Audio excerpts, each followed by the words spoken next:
ஓம் நமோ பகவதே வாசுதேவாய. நம்ம நாராயணியத்தில் 28வது தசகம் லக்ஷ்மி அவதாரம் பார்த்துட்டு வரோம். அதில்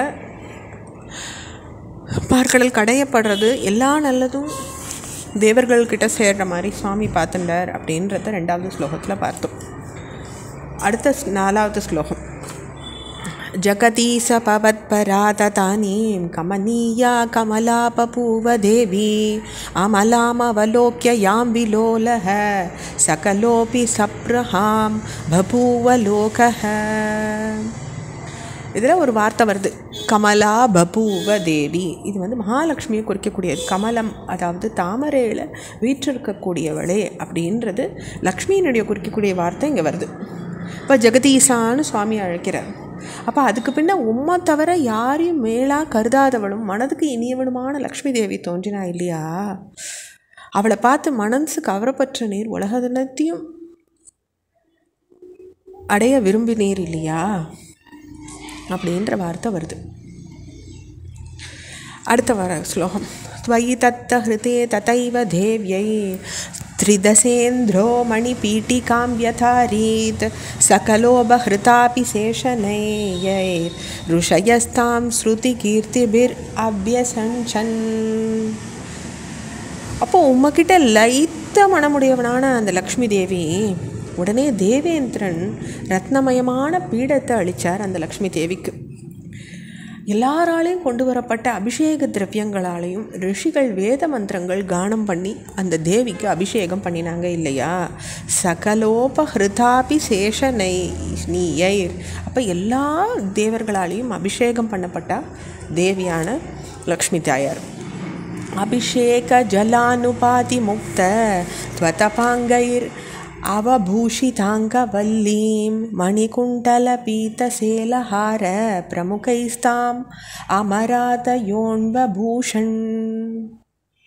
அப்போ அபிஷேக ஜலத்தினுடைய மனசை கவர்ற உம்முடைய கடைக்கண் பார்வை விழுறதுனால அலங்கரிக்கப்பட்ட அங்கங்களால் தேவி தேவகணங்கள் ரத்ன குண்டங்களாலையும் ஹாரங்களாலையும் மஞ்சள் பட்டாடையாலையும் அலங்கரிச்சாங்க இல்லையா?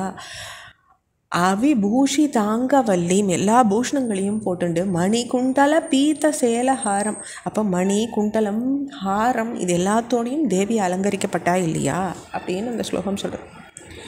வரணஸ்ரஜம் ஆத்த பிருங்கநாதாம் தததீசா குசகும்பம் அந்தயானா பதசிஞ்சித மஞ்சு நூபுரா துவாம் கலித வ்ரீல விலாசம் ஆசசாத.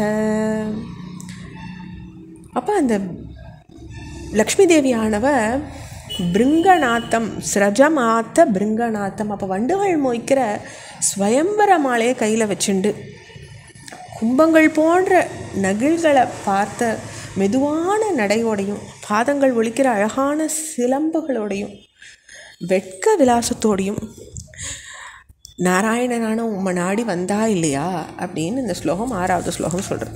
அடுத்து 7வது ஸ்லோகம். கிரீச திருநாதி சர்வதேவான் குணபாஜோபிய விமுக்த தோஷலேசான் அவம்ருஸ்ய சதைவ சர்வரம்யே நிஹிதா த்வயனாபி திவ்யமாலாம்.